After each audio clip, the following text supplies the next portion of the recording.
afternoon. It's the Patrick Netherton Show. Voice of the Demons, right? Yes. Touchdown, Demons! Brined, marinated, or dry rubbed, it's sports the way you like it. Sports Center top 10 right there! Talking to the biggest names, bringing you the best interviews. He actually smokes his beans. Thank you, Mr. Know-It-All. The cooler is full, and the brisket is resting. Just a nice little pull, and it comes right apart. That's perfect. We eat ribs with this dude. Here's your master of ceremonies, the Kansas City Barbecue Society certified expert, Throw the fade, looking for Ferguson. Got it! Patrick Netherton. 13-yard touchdown. Demons are back in it.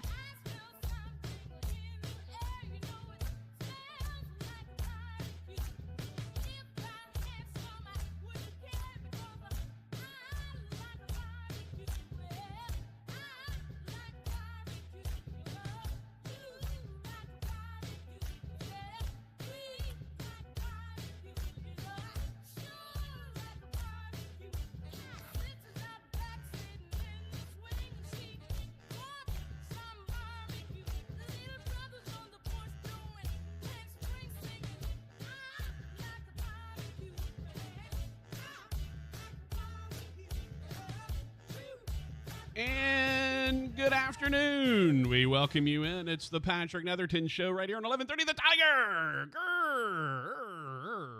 Grr. I guess I say grr, baby, grr on occasion. I don't know.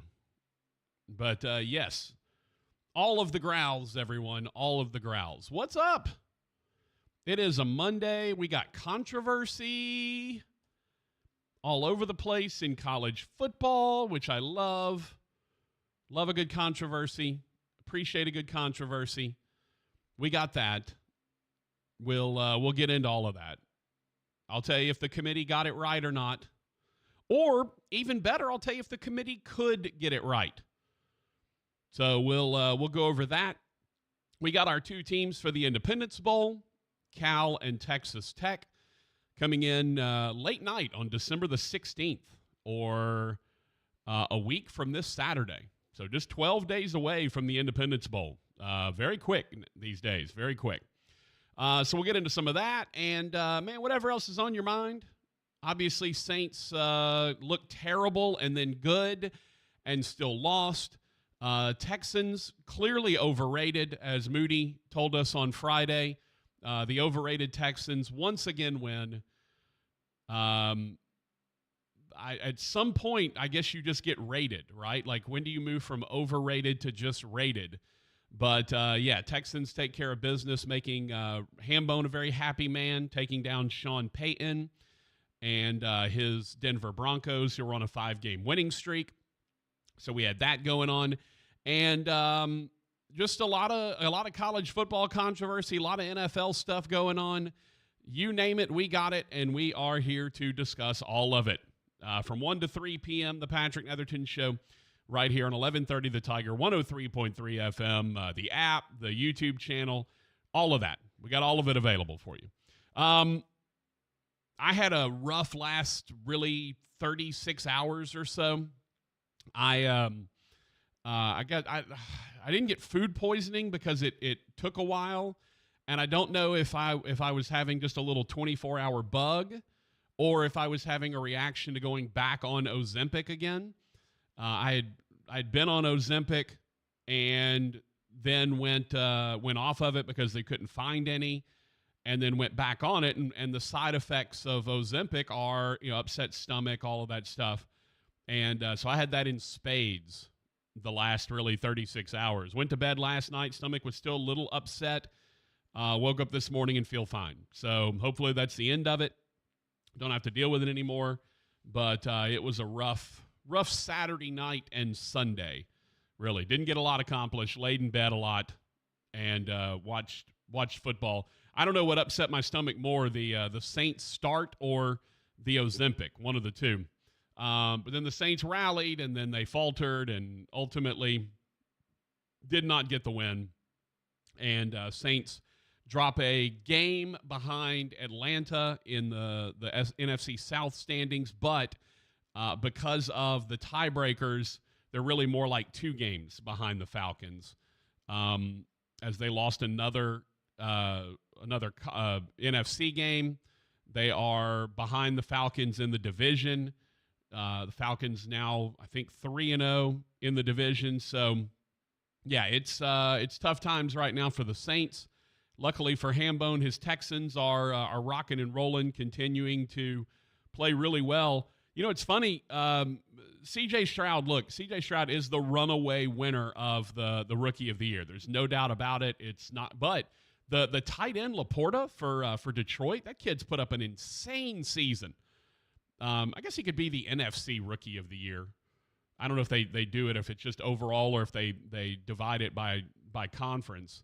But that kid's put up an unbelievable year and had a huge game against the Saints. They could not find a way to slow him down. And ultimately a win for the Lions down in New Orleans. Got two good friends who are both Lions fans. And I'm happy for both of them.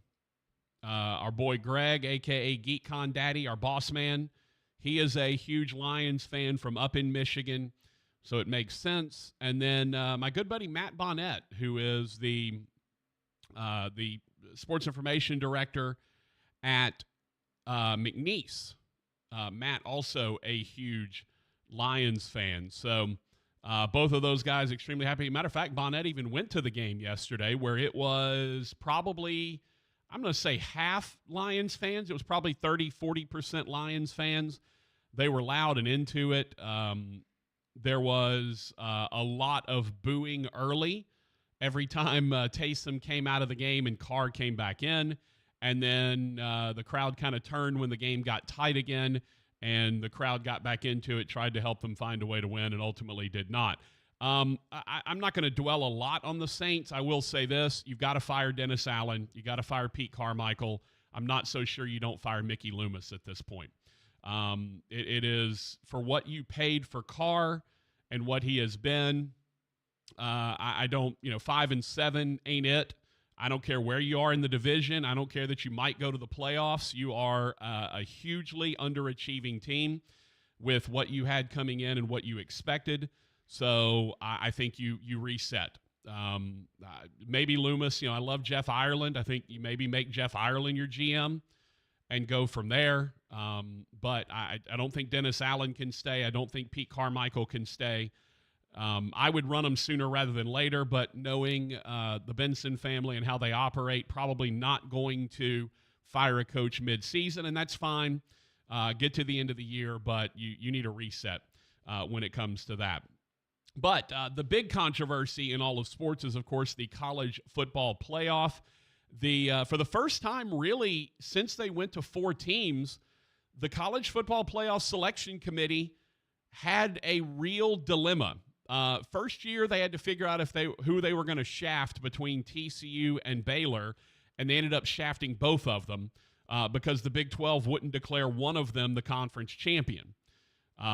So that was, I believe, Big 12 didn't have a title game at that point, and that was part of the onus for the Big 12 to create a title game, was because of what happened with TCU and Baylor in the very first edition of the 4-team playoff.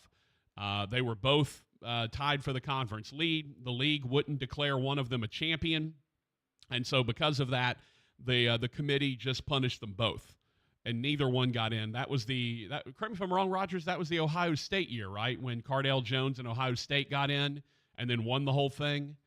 I think that was the first 4-team playoff. So we have a ton of controversy that came to fruition last night. A lot of people upset. I get it. I totally understand why everyone is upset. I'm going to tell you why the committee did the right thing, but for ultimately the wrong reason. But their hands were tied because of how how that committee was formed and how it was instructed to rate the teams and view the teams. And they were hamstrung in that because of the Jordan Travis injury and some eye tests. So we'll get into all of that. And obviously, we've got a lot of controversy. We're working on getting coaches for both Texas Tech and Cal. Hopefully we'll have both of them in before the game a week from Saturday with Cal and Texas Tech. Hopefully we'll have them in sometime either later this week or maybe early next week to chat a little bit. We've been perfect on our Independence Bowl coaches with one exception. Rogers, do you remember the one exception to our Independence Bowl coaches? We didn't get him last year, as a matter of fact. We did not get Dana Holgerson. And now Dana Holgerson is out of a job. Was fired by Houston. They have replaced him with Willie Fritz, who's one of our regulars basically on the show. Great dude. Love some Willie Fritz. Gonna chat with my Houston people to see about getting Willie Fritz on the show here sometime in the next couple of weeks. I know right now we're in the middle of recruiting. The recruiting period, transfer portal is hot and heavy. And so because of that, we are, coaches are kind of reluctant to come on. They're busy trying to get their classes all straightened out or whatnot. Talked to Lance Leipold a couple of days ago. He said, just asked him if he wanted to come on, after they knew their bowl game. He said, absolutely, just let me get through recruiting. I said, absolutely. Makes perfect sense, Coach. That is easily done. So we got all of that going on. Would love your thoughts. Saints fans, are you fire Dennis Allen and Pete Carmichael now? Fire Pete Carmichael? Leave it as is until the end of the season and see what happens? Are you just blow the whole thing up, get rid of Loomis as well and Jeff Ireland, and let's just start over? I'd love to hear from Saints fans kind of where your feelings are at after watching your team get down 21-0. It is, by the way, just the third time in NFL history that a team has taken a 21-0 lead in the first 7 minutes of a game. The other two times were the Raiders, amazingly enough. But, just the third time in history that's ever happened. Saints battled back, showed a lot of fight there towards the end, but ultimately not enough. Derek Carr gets injured again. And my guess is they might shut him down. Might be time to go ahead and shut him down. And I'm not ready to throw Carr away at this point. The Saints looked really good in the red zone yesterday after being one of the worst red zone teams. Carr looked really good in the red zone. By the way, Rogers, were we not calling for Jimmy Graham in the red zone just last week? And he played one snap and caught a touchdown? I mean, we were screaming for Jimmy Graham to be in the red zone. And he shows up and has a touchdown. But they looked much better in the red zone yesterday against, apparently, it turns out the Lions are a very bad red zone defense. So Saints took advantage, but ultimately not enough, and they end up falling to the Detroit Lions. So Saints fans, I want to know where your head's at right now. Is it hang in there? Maybe you find a way against an easy schedule to win the division and kind of make your way into the playoffs. I'm legitimately curious where Saints fans are right now. Obviously, the Cowboys played on Thursday, so we got to talk a little bit about that, and don't really have a ton to discuss there with the Cowboys. They found a way to get it done. Gave up a ton of points, but ultimately got the W at the end against the Seahawks. Then LSU fans, looks like Jaden Daniels is going to win the Heisman, should win the Heisman. That makes perfect sense. So, yeah, I mean, it's likely going to be a Jaden Daniels Heisman. His odds after championship weekend went from like plus 200 to minus a bunch. So Vegas has him as the huge favorite right now to win the Heisman. That is currently Jaden Daniels. So the real question becomes now, is does Daniels play in the bowl game? You're playing Wisconsin.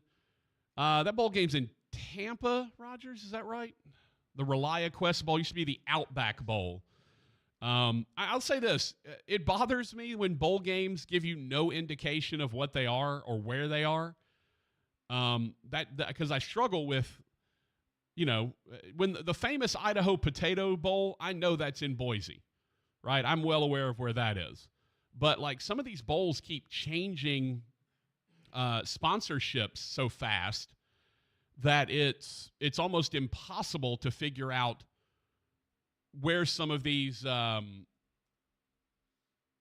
are some of these games at, all that stuff. So, and one of our favorite things to do, Rogers, we love it, is to go through the bowls and try to figure out where they are. It's always one of our favorite things to do. And, of course, sponsors for this year, we always enjoy that as well. So we got all of that going on. I don't need to look outside, do I? I just heard the – yeah, I'm not going to look outside. Not going to do it. Not going to do it. Not going to do it. Yeah, so we got all of that happening, and I'd love to hear from you. Obviously, this is all about you, where you are, what you're looking at, where your fandom is. We'll get into all of that. All right. It's the Patrick Netherton Show, 1130 The Tiger. Multiple ways for you to get in touch with us. You can call us if you like. That number is 318-RALLY-45. That's 318-725-5945, also known as the... Oh, wait, no, that's the wrong one. That was my bad, Rogers. No, you were right. I was wrong. I was on the Bobby L. Green Plumbing text. I told you yesterday was a rough day, Hambo, and I was struggling. I was in bed basically the whole day yesterday. It was not good. All right, so yes, Coach O appropriately telling us, saying hello to us. All right, now the Bobby L. Green Plumbing text line, whose number is 318-657-0-HAM, 318-657-0426. That is also known as the Bobby L. Green Plumbing has been in business for over 6 decades. Al got a little feisty there for a second. Got to calm Al down a little bit. Yes, that is the Bobby L. Green Plumbing text line that you can text into. Feel free to give us a holler. We are also, if you like, available on YouTube. That's right, the YouTube channel. YouTube.com/@Netherton Show. YouTube.com/@ the @ symbol. Netherton Show. All one word. They'll take you right to our page. Got the Alan Parsons Project camera, the eye in the sky looking down upon us from low Earth orbit. Amazingly, weirdly, the camera angle is worse in terms it's higher than it was in the old studio, but it doesn't seem that way. And I don't know why. I don't know why it seems like the camera angle is better, like lower now than it was before, even though it's actually higher than it was. I don't know if maybe it's because the room's bigger, and so maybe it kind of lengthens it out a little bit. I don't know, but it doesn't appear on screen like it's higher than it was in the old studio, and yet it is. So there you go. The Bobby L. Green Plumbing text line, 318-657-0-HAM, 318-657-0426. We're also available, if you like, on Twitter or X or whatever we're calling it these days, @ Netherton Show is the main page. That guy over there is @ Heyboy Rogers. I would be @ PT Netherton. Also available on the app. 1130 The Tiger. Search for it on Google Play or your iTunes App Store. You can listen to us in crystal clear HD audio. And now the man resplendent in Texans gear today, ladies and gentlemen. We represent the Lollipop Guild, the Lollipop Guild, the Lollipop Guild, and in the name of the Lollipop Guild, we wish to welcome you to Munchkin Land. Hey, boy! Hey, boy. Hi, man. Hello. What's up, my dude? It is Monday. It is Monday. Yeah. At least I'll be honest with you. Yesterday was rough, my brother. It was a bad day in a lot of ways, but bad. I'll put it to you this way, Rogers. I did not watch the college football playoff selection show from a room in my house that I would have liked to have been in to watch it. All right? I was watching it on an iPad somewhere else in the house that I would rather not have been. But how was your weekend? Everything was all right for you? Yeah, it didn't really do a whole lot. Yeah. I wish I didn't. I just kind of a little house cleaning, kind of got into that. Just kind I of. need to do that. Yeah. Oh, my house is so dusty right now. Just dust everywhere. How do you dust, by the way? Do you use like a spray and a wipe? Do you use like a dust buster? Just a wipe. Just a wipe. I use my vacuum. I have like one of those little brush attachments on the vacuum. That's what I used to dust with, but man, I hadn't dusted in like months. So I'm sure that's probably why my nose is always running, because there's 7 billion pounds of dust in my house. Yeah, I definitely need to clean up a little bit. Your Texans got it done, Hambone. Were they on? Were they on? By the way, I was in bed. I was not flipping channels. Were they on yesterday? I do not know. Okay, I didn't. I was watching the Saints. I didn't flip over to see. I didn't watch either one. I think the Fox had the doubleheader yesterday. So we got Saints and then we got 49ers and Eagles. But I was just basically in bed the whole time. I did not flip over to see if the Texans were on CBS or not. But your boys got it done, and I know a little happier because it was against the opponent it was against and the head coach it was against. Yep. Yeah. Yep. Old 5-game winning streak, Rogers. Yeah, not anymore. Not anymore. In the NFL, not for long. And the Texans easily have at least another victory or maybe two. Yeah. But they're learning. They're learning, though. They're learning from their mistakes. When they don't win, they're not keeping down. This young kid, C.J. Stroud, is as experienced of a young man as I've ever seen. Wow. He just keeps his composure, man. Yeah. Unbelievable. Crazy. And I do wonder if you put C.J. Stroud on the Panthers and put Bryce Young on the Texans, I wonder what the results would be. You know what I mean? It's just one of those thoughts. You can't know. Like, there's no way to know. Is Stroud as good as he is because is it all him? Is it system? Is it his coordinator? Is it the players around him? Or is it simply he just has it? He just got that it factor. If Bryce Young was in his place, would Bryce Young be having anywhere near the success in that system with those players and those guys that C.J. Stroud is having? That's just impossible to know. If Stroud had been put on the Panthers, would they be having success like the Texans offense is right now? We just don't know. But, Stroud is a runaway rookie of the year. It's not even close. Like I mentioned, the kid Laporta for Detroit, the tight ends, having an amazing year, doing things that I think they said only Keith Jackson, not the commentator, the old Eagles tight end. It was Keith Jackson and somebody else was the only time anyone's had the kind of numbers that this kid's put up have been those two. So he's in some pretty rarefied air. C.J. Stroud's the runaway winner of the Rookie of the Year. It's not even going to be close. Amazing performances that he's put up, having thrown for over, what did he end up throwing for, 450 that game a couple games ago? Just insanity. Who's their offensive coordinator, by the way? I can't think of his name right off the top of my head. I mean, I know D'Amico Ryan. I'm assuming does he call his own defenses? I don't know, but probably so. Let me see who the offensive coordinator is for the Texans. Bobby Slowick. He is first season as the offensive coordinator, as you might expect. Spent 6 seasons with the Niners. So he's obviously running a little bit of that Shanahan system. He was the passing game coordinator for the Niners. Interesting. He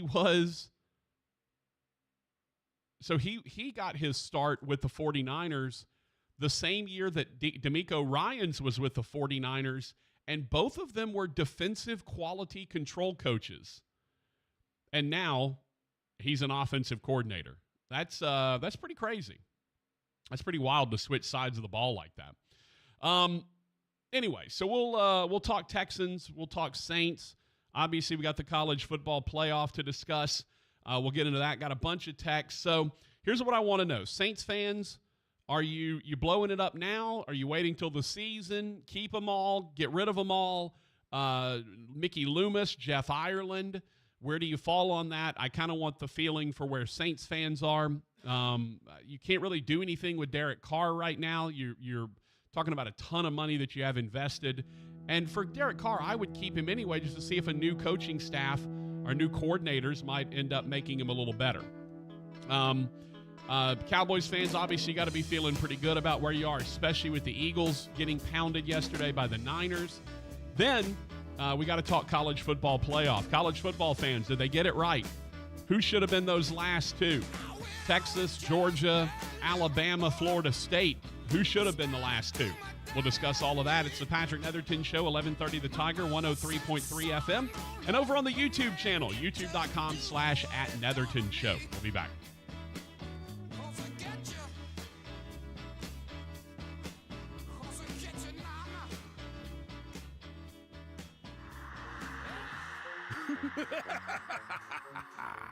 Afraid of monsters in the dark?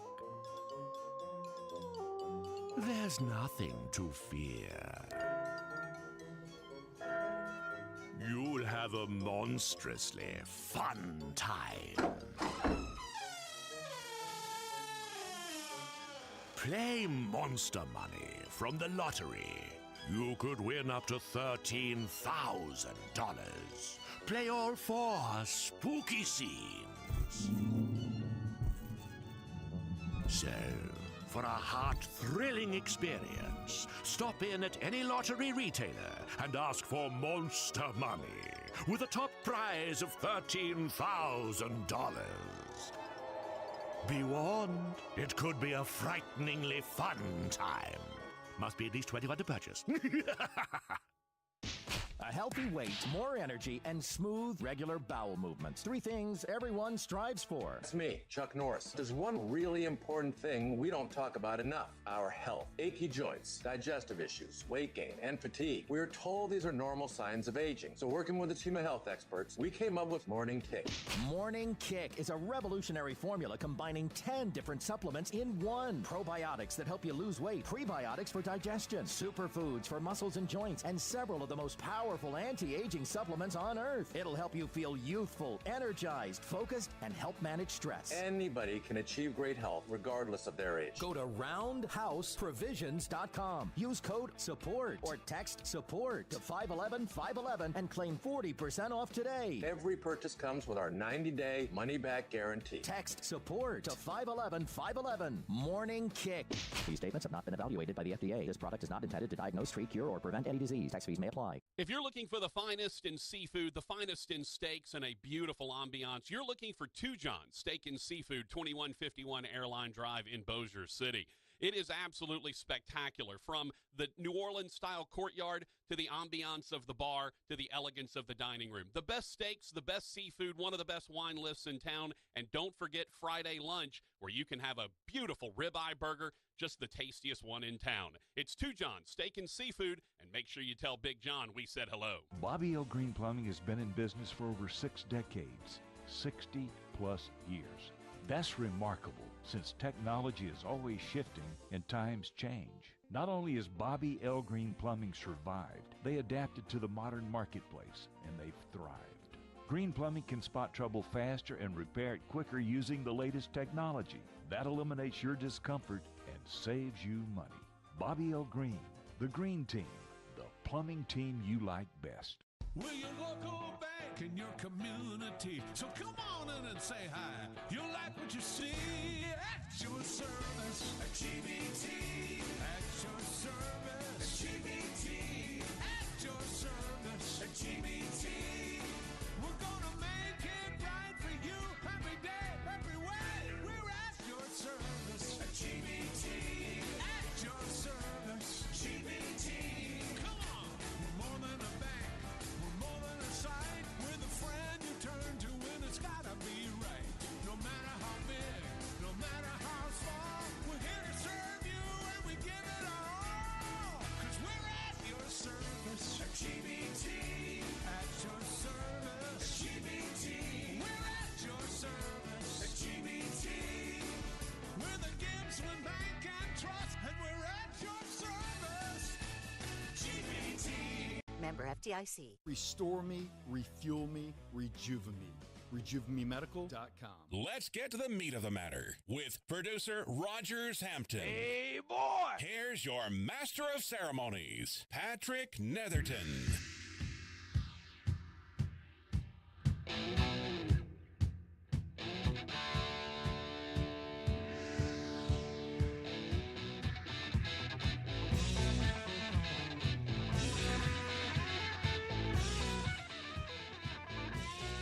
Patrick Netherton Show, 11:30. The Tiger, Rogers, and Patrick. That's us.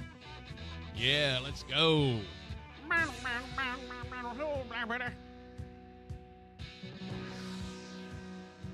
I got some texts that I forgot to get to on Friday. Bam. Bam. Bam. Oh, Black Betty. Patrick Netherton Show. Let's get to some texts on the Bobby L. Green Plumbing text line, then I'll give you my thoughts on the college football playoff selections. I had a couple texts from Friday that I forgot to get to. My apologies. Doc Waldo said, Sounds said, does Dr. Pepper have a Flavor Aid flavor? Wasn't Kool-Aid, it was Flavor Aid. Yeah, I know. I was just talking about Dr. Pepper sponsoring all the stuff that was going on in Jonestown.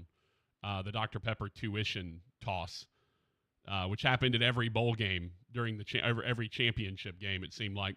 Demon Alum said, what network will carry SEC sports moving forward? ESPN.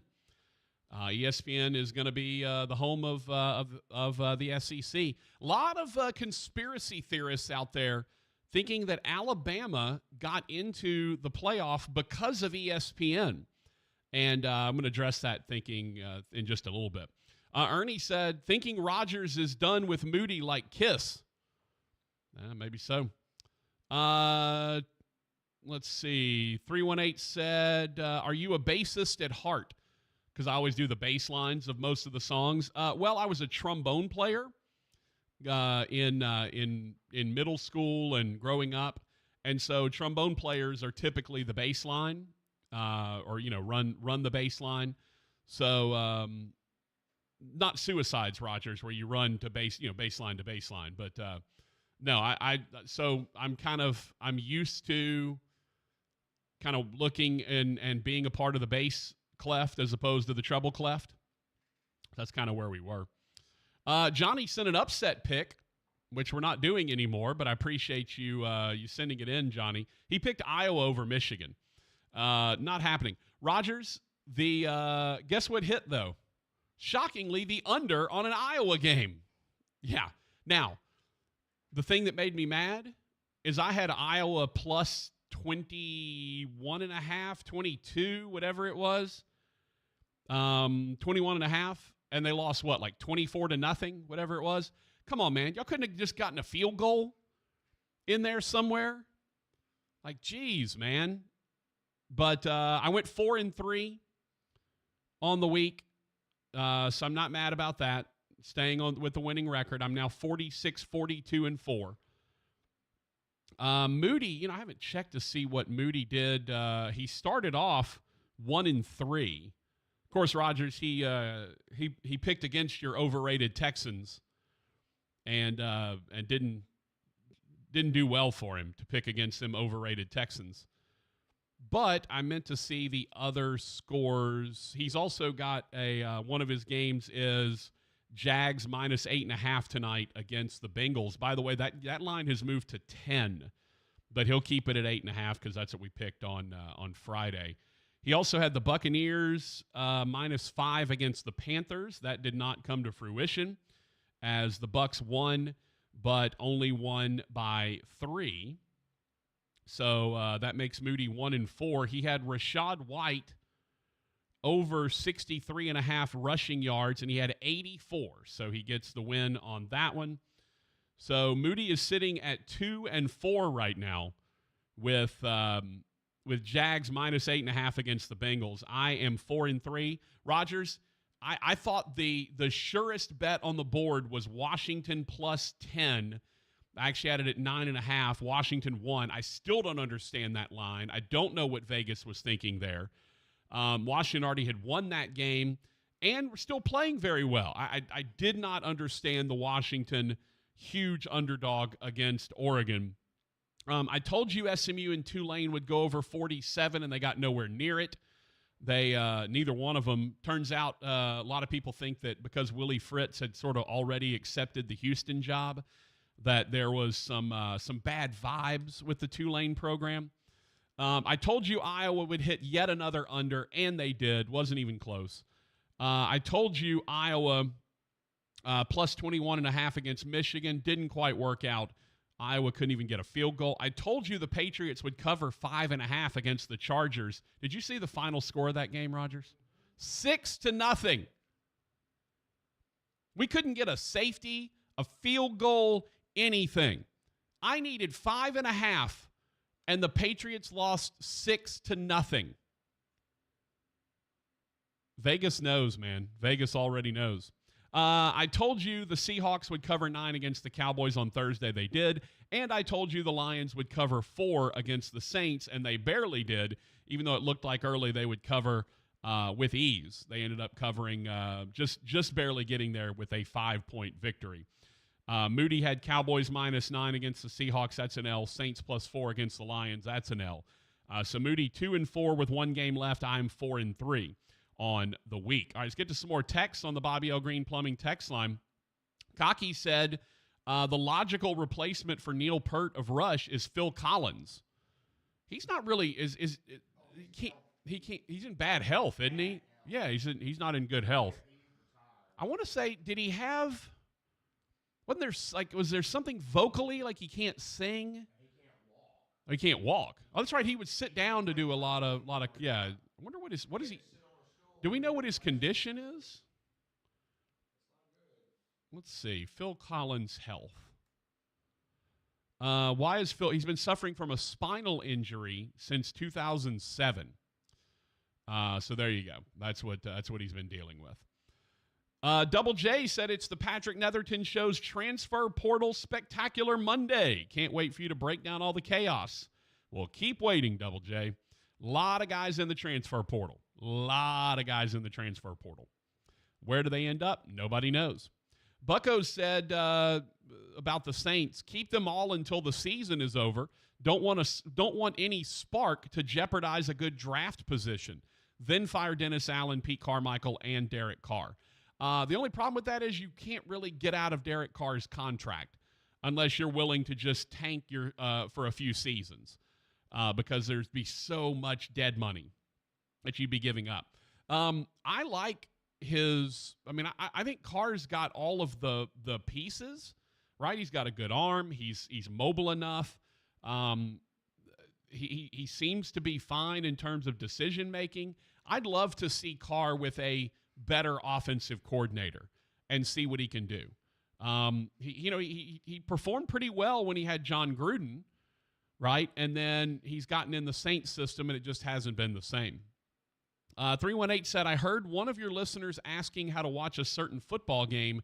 Steam East is a streaming site that will play every sporting event, including pay-per-view, all free. Okay, there you go.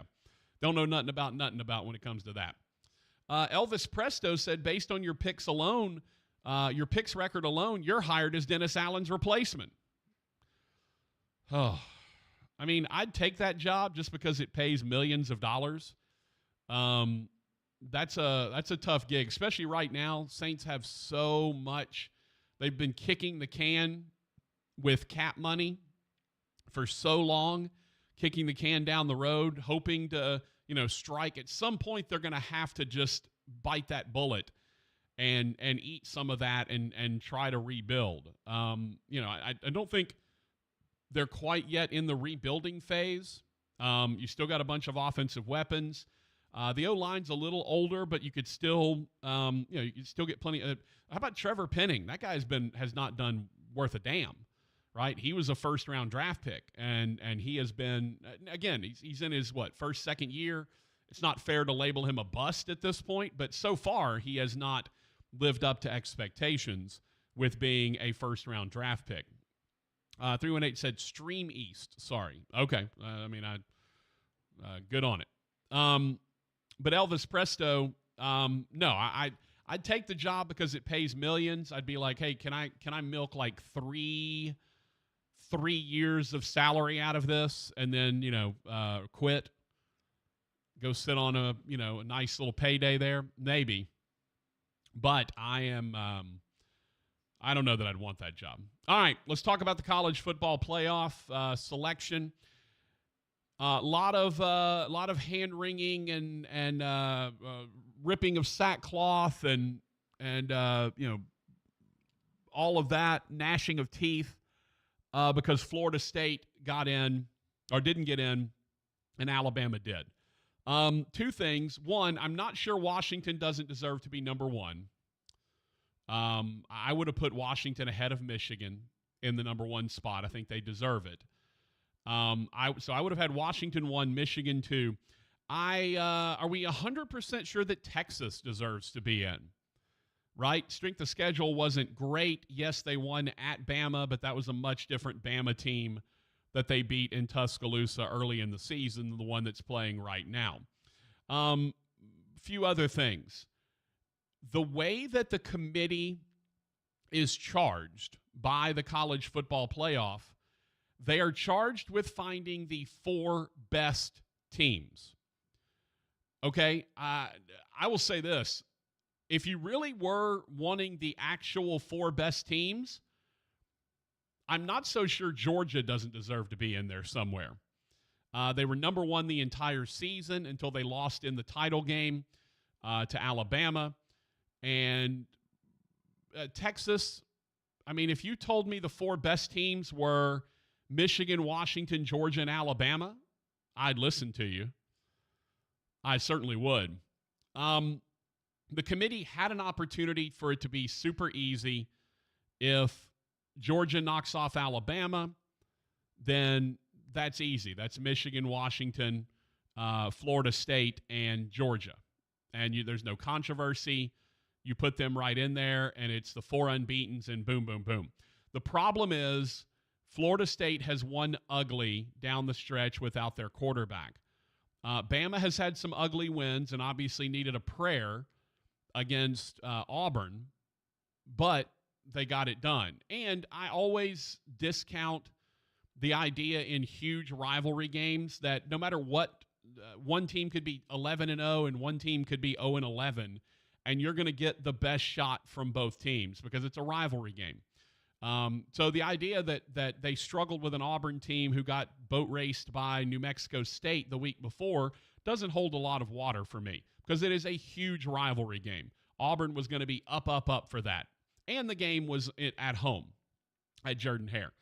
But if you tell me the 4 best teams are Michigan, Washington, Alabama, and Texas, I'm listening.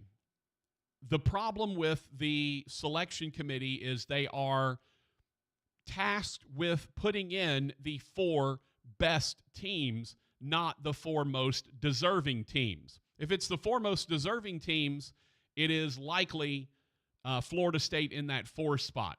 I'm still not sure Texas deserves the 3. I would have probably put Florida State above Texas if I had them in. Florida State at 3 and Texas at 4.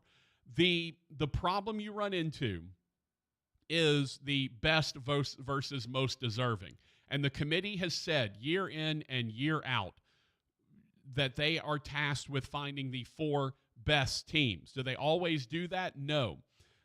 Is it super unfortunate that an undefeated Power 5 conference champion who beat LSU in a neutral site game, again, much different team for both of those squads, is it unfortunate that they miss out? Of course it is.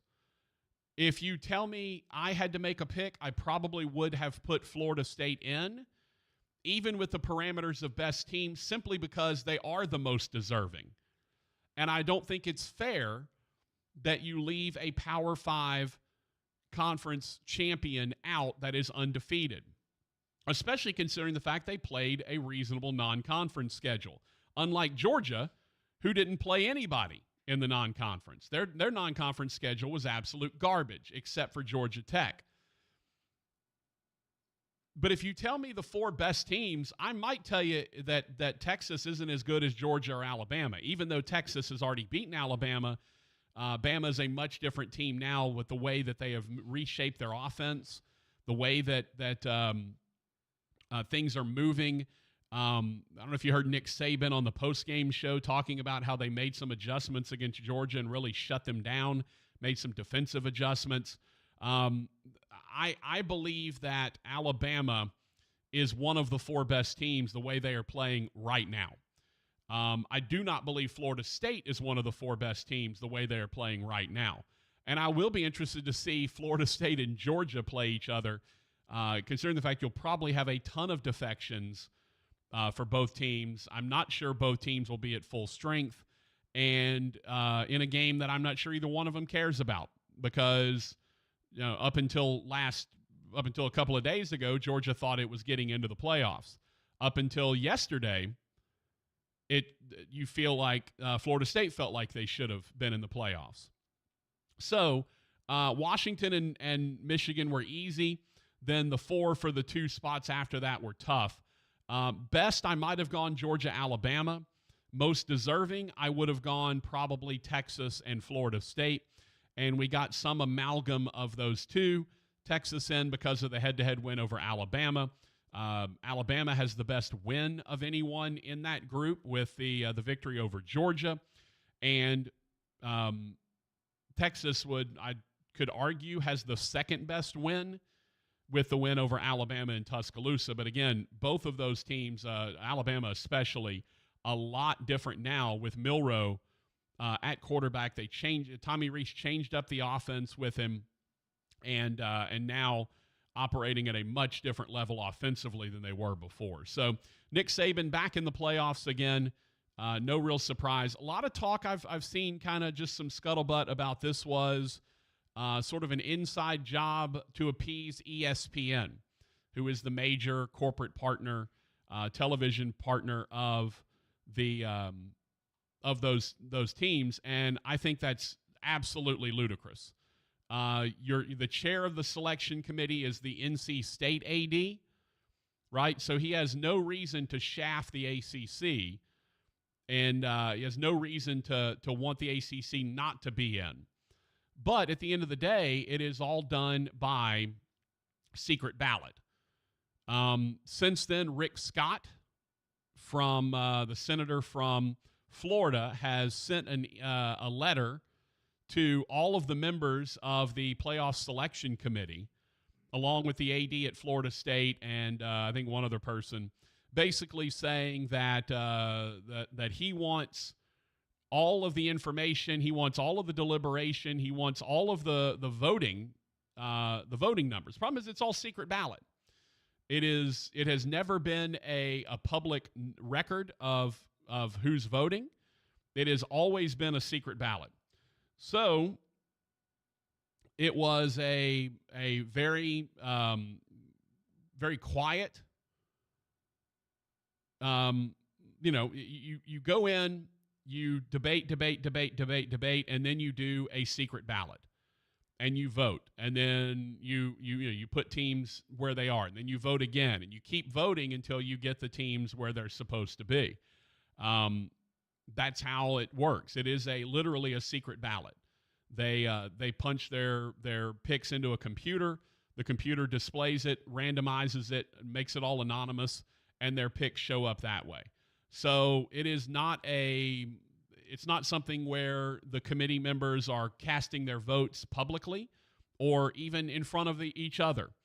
They may debate, they may talk. You may know who a certain person is going to vote for because they kind of tell you and by their debate. But at the end of the day, it is 100% a secret ballot. And so Rick Scott talking about, we want to see the votes. You're not going to see the votes. It's just never going to happen because it's secret. And he wants what video did they watch of the teams in Florida State? And look, I admire trying to stick up for your state school or whatever, but come on, man. You're not going to change anything. It's not like suddenly the Supreme Court's going to come in and decide that they're going to replace Alabama with Florida State. This is it's a process that all of the schools agreed to.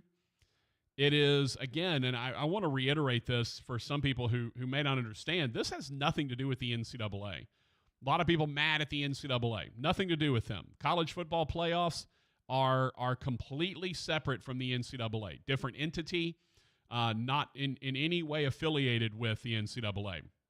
So it's I don't want people thinking, oh, well, here we go again with the NCAA, blah, blah, blah. This is a completely different group. Now, my favorite part of all of this is all this does is just make a 12-team playoff seem that much more appealing, because none of this would be a controversy. And Rogers, I've always said this, you know this, I've said it for years. When we had the BCS, we were arguing about who's number 2. And some years there were 3, 4, 5 different groups that could have a claim to being, or 3, 4, 5 different teams that could have a claim to being number 2. All right, now we've gotten to the college football playoff, and now we're debating who's number 4. Well, now you have a much different scenario whereby you're debating who's number 4. Right now it's, okay, could, you didn't do enough to get into the top 2, so deal with it that you're not in the top 4. And obviously Florida State undefeated, Power 5, all of that, not good for them. So to add to that, all of this rankings, when they give us the rankings for the 3 weeks, 4 weeks leading up to the selection show, all that's doing is hurting the college football playoff committee, because you had Texas move from 7 to 3, you had Alabama move from 8 to 4, and you had Florida State in at number 4 last week. You dropped them out. You had Georgia at number 1. You dropped them 5 spots. You had Oregon at number 5. You dropped them 3 spots. So this idea that you are, that the rankings are reasonably, set going into this is a fallacy. And I wish that the committee wouldn't do rankings before the final rankings, because all you're doing is subjecting yourself to and opening yourself up to criticism with, well, Texas moved from 7 to 3, Alabama moved from 8 to 4, and Florida State dropped. You had them in the top 4, but they did nothing wrong. Why did they get leapt by 2 one-loss teams? And again, let's not leave Texas out of this either, okay? Alabama's in there, but also Texas is in there, and both of them are 12-1. So let's not act like, you look at the losses. Texas had the worst loss, right? They lost to Oklahoma. Oklahoma's number 12. Alabama lost to Texas, who's number 3. Florida State didn't lose at all. Georgia lost to the number 4 team. Ohio State lost to the number 1 team. So I could argue that of the one-loss teams, Texas's one loss is the worst. So why did Texas deserve to be in there? Simply because they beat Alabama early in the season? If you're going to put Alabama in there, you got to put Texas in there? I'd have put Georgia in. I'd have put Florida State in. But if you tell me that it has to be the 4 best and not the 4 most deserving, the committee got it right. All right, we'll take a break. Patrick Netherton Show, 1130 The Tiger, 103.3 FM. Love to hear your thoughts on the selections. Independence Bowl, Cal and Texas Tech. Love to hear about that. Take a break, come back. It's Patrick Netherton Show.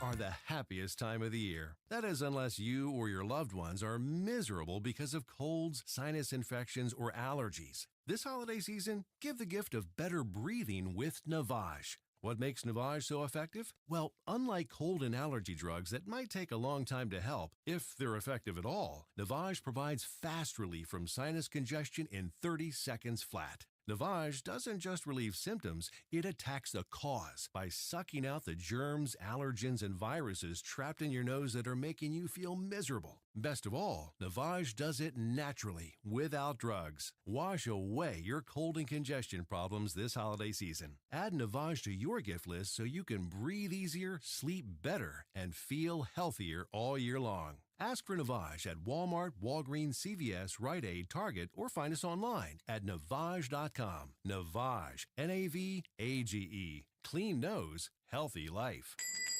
Hey, just stop by to say hello, and my gosh, look how busy it is in here. How'd you get all these customers? Yeah, this month has been a record breaker. You know, for a long time, we had decent business coming in by word of mouth, but we weren't growing. Lately, though, a lot of folks have been finding us online, and that's made all the difference. That's terrific. I wish I could figure out how to do that with my shop, but I have no idea where to start. Just do what I did. It's not as hard as you think. Go to mylocalcustomers.com to see exactly how many searches there are for businesses just like yours. Okay, then what? Well, if you see there are a good number of clients searching in our area, you'll also get some suggestions for the best way to get their attention. Do you think there are a lot of people searching for my business? Only one way to find out. Go to mylocalcustomers.com. It's quick, easy, and free. Go to mylocalcustomers.com for a free local customer analysis that will show you how many customers are searching online for your type of business. It's quick, easy, and free. Visit mylocalcustomers.com. That's mylocalcustomers.com.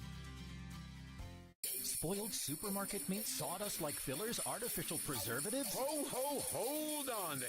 I'm veterinarian Dr. Marty Goldstein. You don't want your dog eating any of that. These potentially harmful ingredients are found in many of today's popular dog foods, but not in Nature's Blend.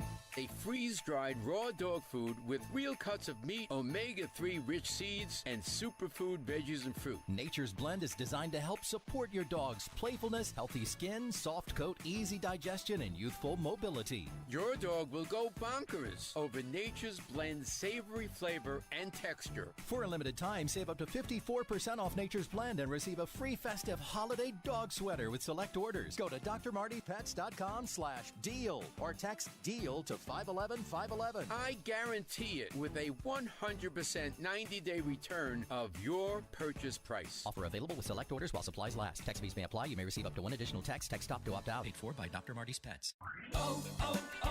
O'Reilly. Does your vehicle have over 75,000 miles? Get maximum high mileage engine protection with Syntec Full Synthetic High Mileage Motor Oil exclusively at O'Reilly Auto Parts. Right now, get 5 quarts of Syntec High Mileage and a MicroGuard Select Oil Filter for just $34.99. Limit supply. Ask for Syntec High Mileage at O'Reilly Auto Parts. O'Reilly Auto Parts. No matter how large or small your digging project may be, no matter how urban or rural, you must always call 811 before any digging project. 811 is our national one-call number, alerting your local utility companies to come out and mark any lines they have near your dig site. So before you do this or this, make sure you do this. For digging projects big or small, make the call to 811. Brought to you by Common Ground Alliance.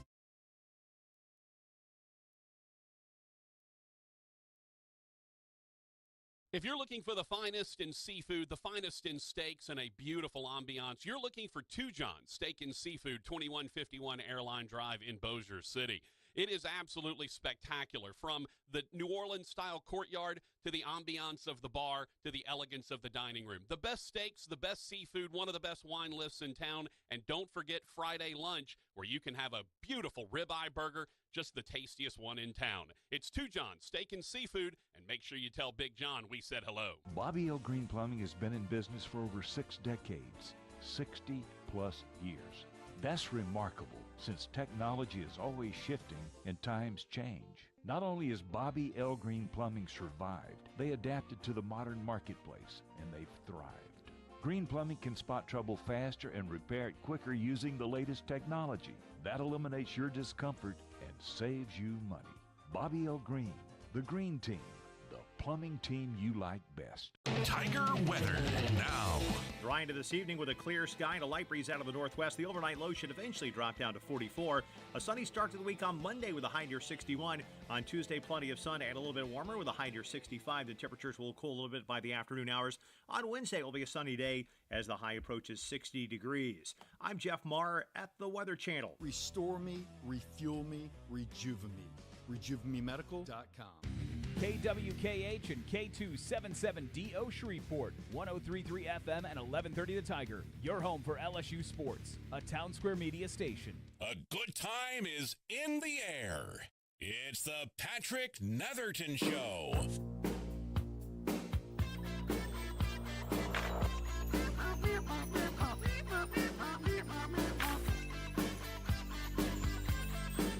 Patrick Netherton Show, 1130 The Tiger. Rogers and Patrick, that's us. All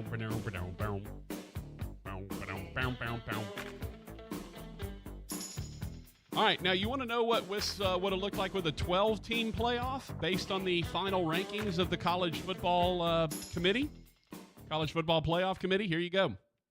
Number 12, Oklahoma would play at number 5, Florida State. That's a hell of a matchup.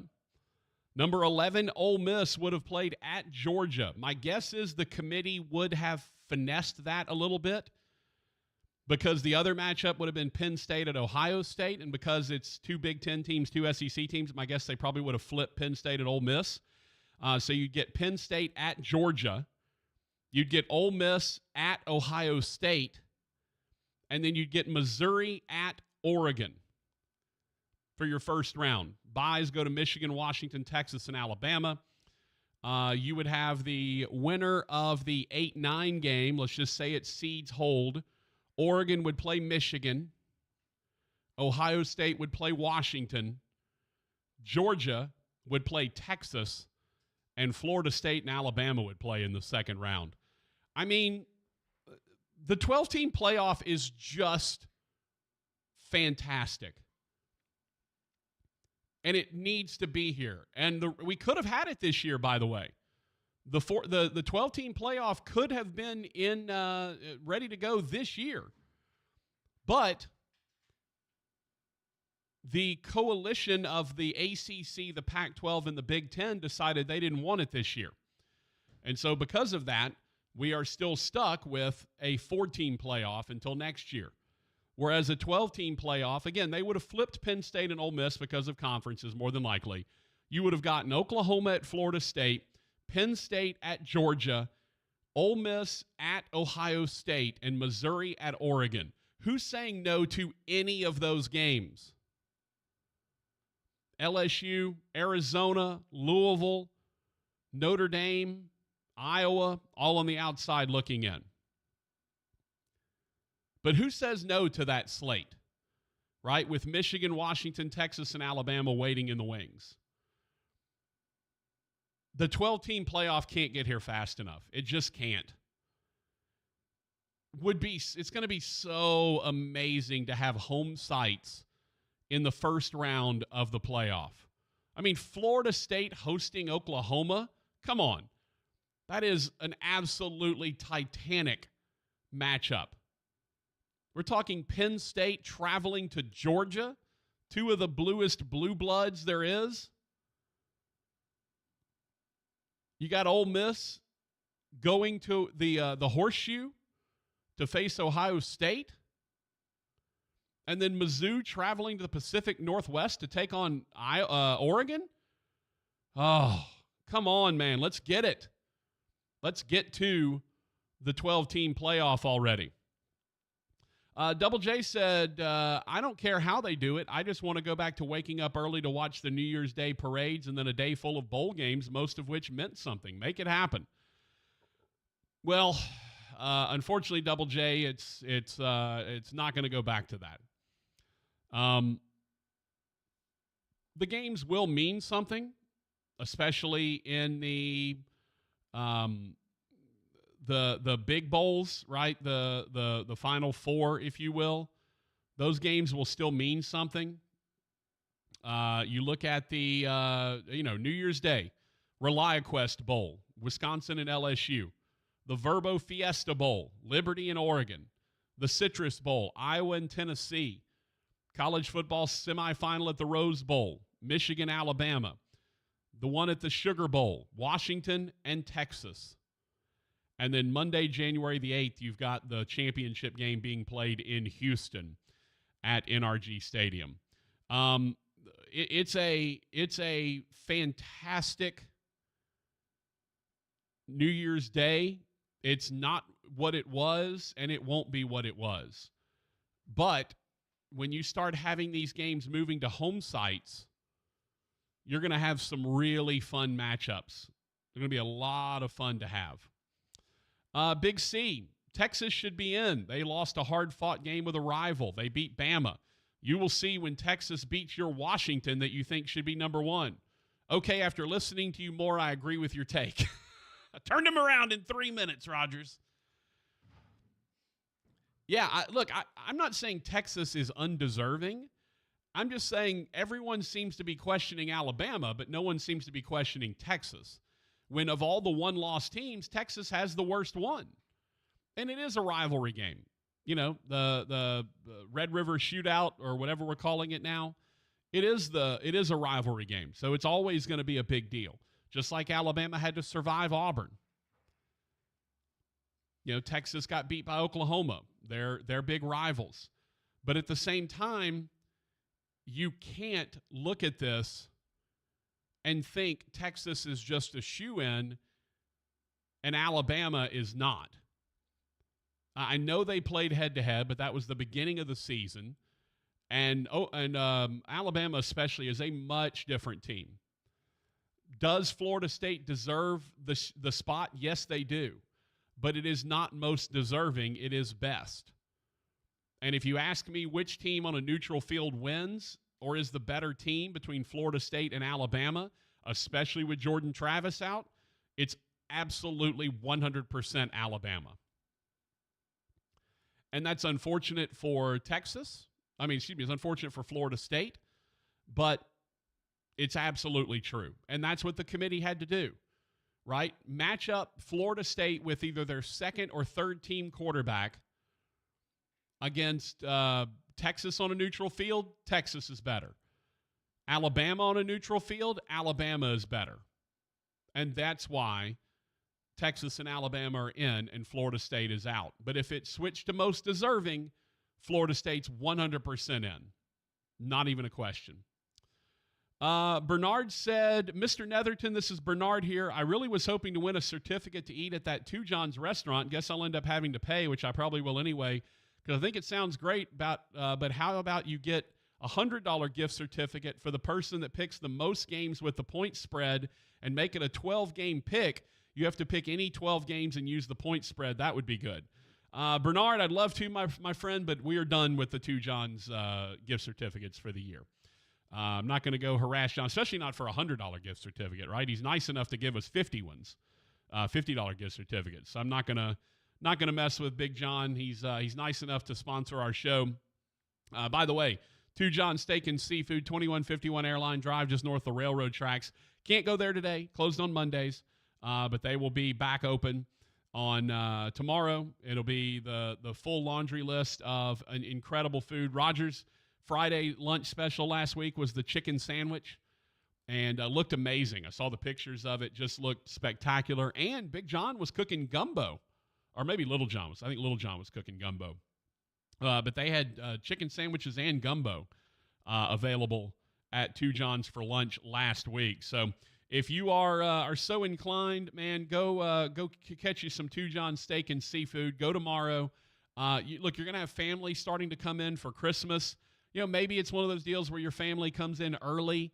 As you have kids, they start to have to split time between different parents and different family groups.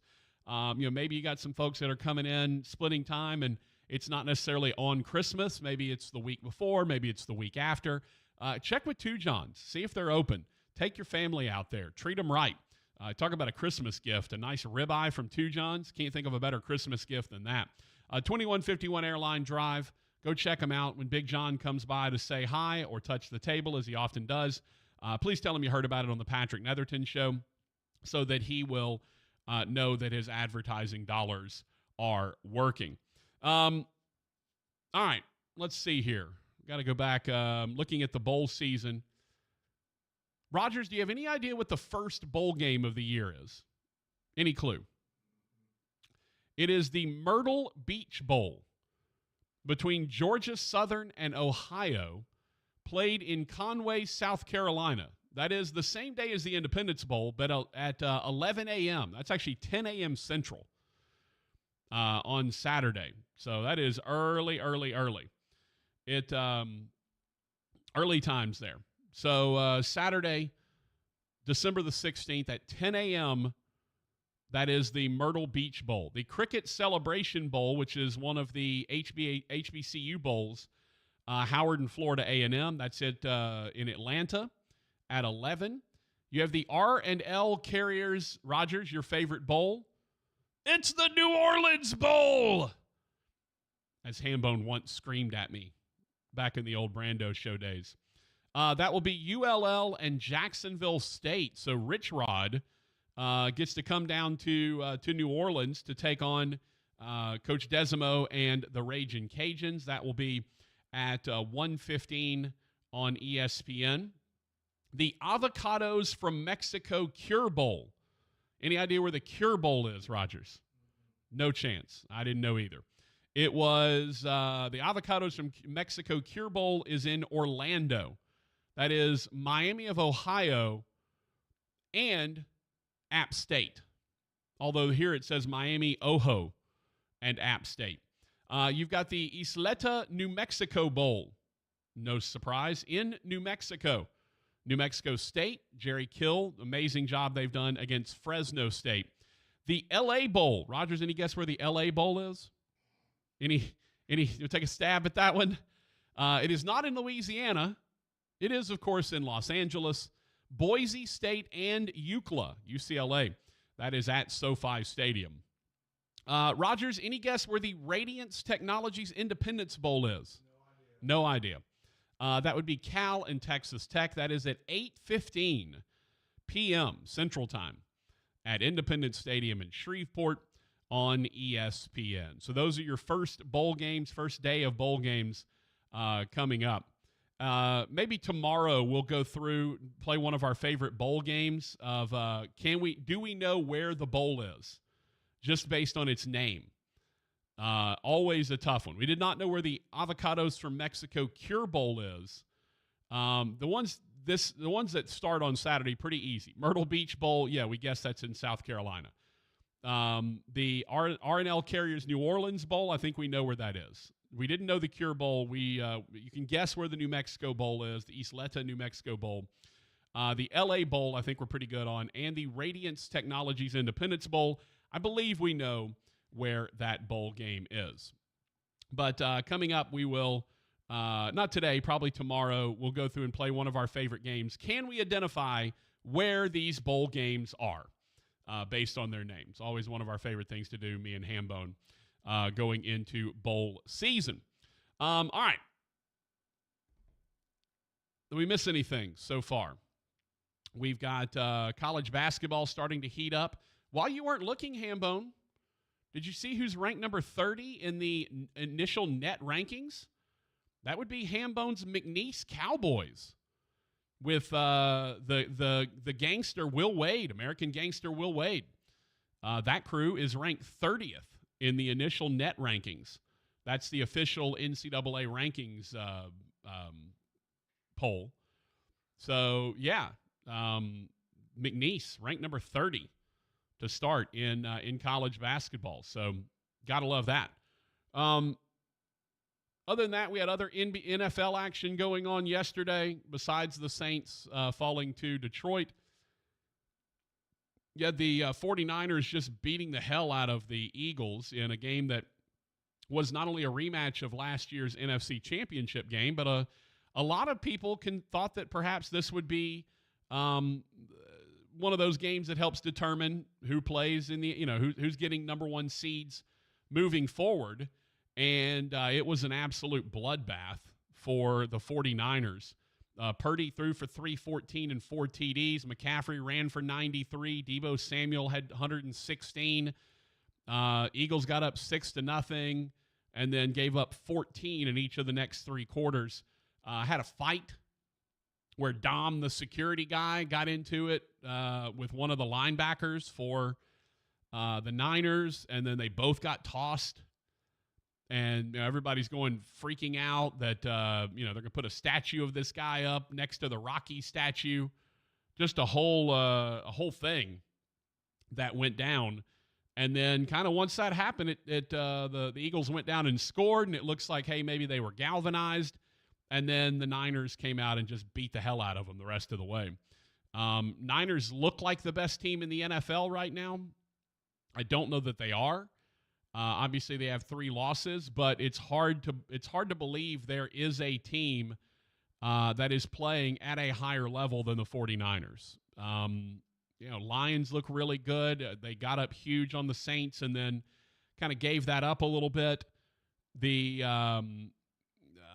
Dolphins, got another 40-plus points. They continued to really make it happen. Tyreek Hill had 157 yards and 2 TDs on 5 catches. Texans continue to be a great surprise. Eagles and Niners at the top. Chiefs took another loss, kind of a very odd loss at the Packers. Jordan Love kind of did what he wanted to. And, Mahomes didn't do a whole lot of Mahomesian things. He ran around a little bit, threw a little bit, but, he was outplayed by Jordan Love. So, unusual day in the NFL, and it just goes to remind you that the NFL is the most parity-filled, inexplicable league out there because all of these teams are basically all as good as each other. Even the worst teams, the Panthers, right? They were 1-11 or 1-10, and they still almost beat the Buccaneers. The Bucs had to win by 3. So the NFL is a league that is incredibly difficult to gauge. It's incredibly difficult to figure out. And then you add into that when you start having injuries like Joe Burrow. We're seeing the Bengals kind of make a run, and it feels like, okay, here's the Bengals that we saw in the AFC title game. And then, boom, Joe Burrow goes down, and their season goes south. So Cowboys obviously in the mix in the NFC as well. They have been playing very well, especially at home, 6-0 at home. So Cowboys, they find a way to get a home playoff game, which they're closer to the Eagles, and they have the Eagles coming up. If they find a way to get that win over the Eagles, tighten up that division, then things become really interesting down the stretch because the rest of the way, the Cowboys would be playing for an opportunity at a home playoff game as opposed to being a wild card team and having to go on the road. Granted, they would probably be the number 1 wild card team, so they would go on the road to the worst conference champion, and that would likely be the Falcons. So do we believe the Cowboys would go beat Atlanta in Atlanta? Yeah, I think we all believe that. But the upcoming schedule for the Cowboys, Eagles at home, at Bills, at Dolphins, both tough, especially on the road. Bills, you're playing in the middle of December. Dolphins have one of the best offenses in the entirety of the NFL. And then you get the Lions at home, who are on a roll, and you get at the Commanders to finish. So you look, that is 4 losable games in a row. 2 of those on the road where they have not been as good. Cowboys have been 3-3 on the road, but 6-0 at home. It's a tough road for the Cowboys, but you have to beat the Eagles. If you don't beat the Eagles this coming week at home, again, where you're 6-0, if you don't find a way to beat the Eagles at home, you likely are not going to win that division, in which case you're not going to get a home playoff game, which they could certainly use. So going to be interesting. The NFL down the stretch always is. There's enough parity that the league stays interesting. There's not that one dominant team this year. Everybody's got multiple losses. No one seems unbeatable. So going to be fun down the stretch to follow the NFL. It's the Patrick Netherton Show, 1130 The Tiger, 103.3 FM. Follow us on YouTube, youtube.com/@NethertonShow. We'll be back.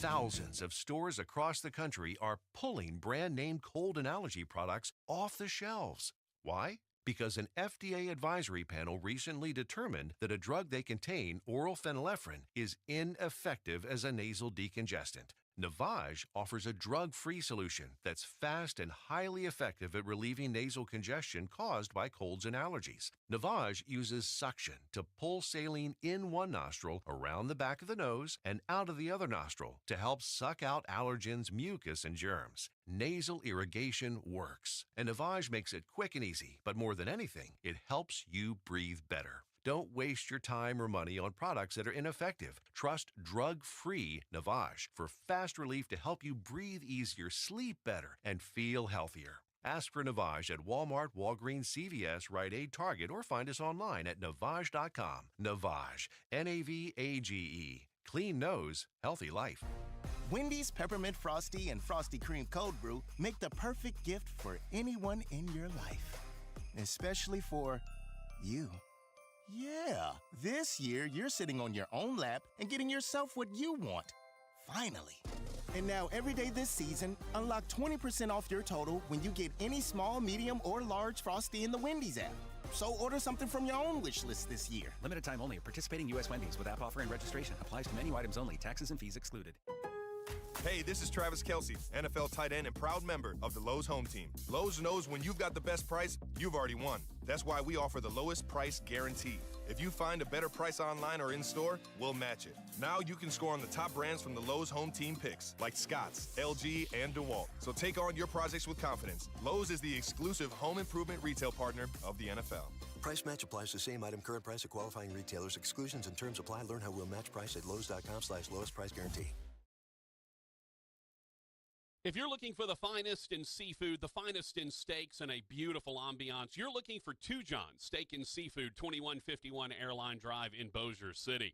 It is absolutely spectacular, from the New Orleans-style courtyard to the ambiance of the bar to the elegance of the dining room. The best steaks, the best seafood, one of the best wine lists in town, and don't forget Friday lunch, where you can have a beautiful ribeye burger, just the tastiest one in town. It's Two John Steak and Seafood, and make sure you tell Big John we said hello. Bobby L. Green Plumbing has been in business for over 6 decades, 60-plus years.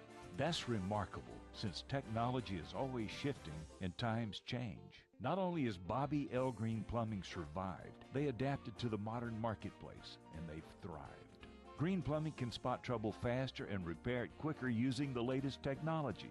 That eliminates your discomfort and saves you money. Bobby L. Green, the Green Team, the plumbing team you like best.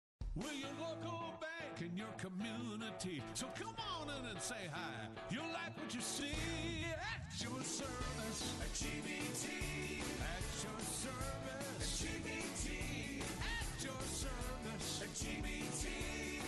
We're gonna make it right for you every day, every way. We're at your service. At GBT. At your service. GBT. Come on. We're more than a bank. We're more than a site. We're the friend you turn to when it's gotta be right.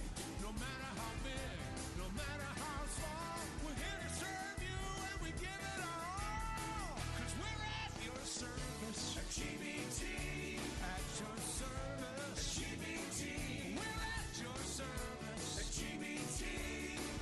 We're the Gibbsman Bank and Trust, and we're at your service. GBT. Member FDIC. Restore me, refuel me, rejuvenate me. RejuveMeMedical.com. Welcome back to the Patrick Netherton Show.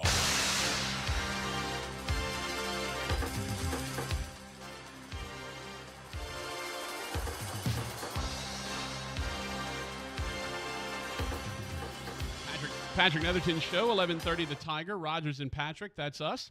Got some text to get to on the Bobby L. Green Plumbing text line, 318-657-0HAM, 318-657-0426. Doc Waldo says, why does Big John always touch the table?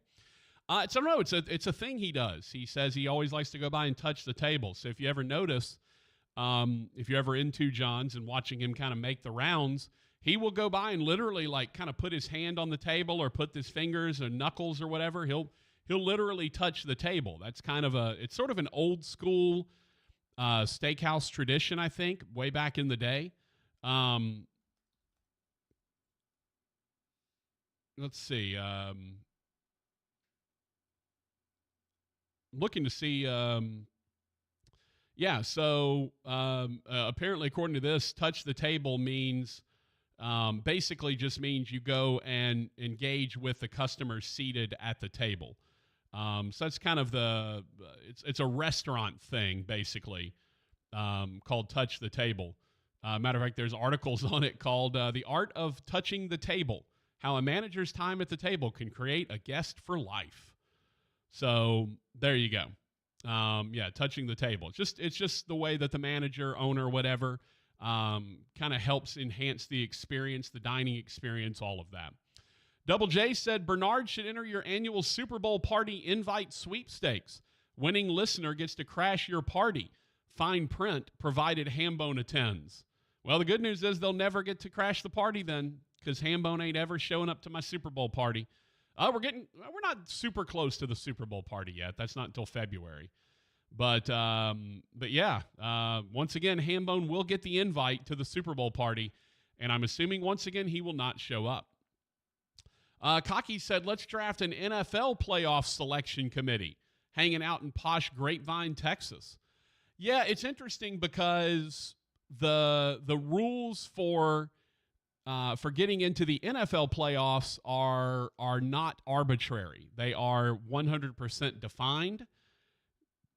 It is the scheduling is somewhat arbitrary, right? Where it's okay, you play the teams in your division, and then you rotate the teams in a different division, and then you play the first place schedule with other teams in your division, all that stuff, and you rotate with teams in the other conference, all of that. So the scheduling is reasonably arbitrary in terms of, well, anybody that's matched up with the NFC South this year is going to have a better chance of making the playoffs than anybody that's matched up with the NFC East or the NFC North or the NFC West or any other division other than the NFC South. So that is a somewhat arbitrary, but the rules for actually getting into the playoffs are not. They are set, and it is win your division, you host,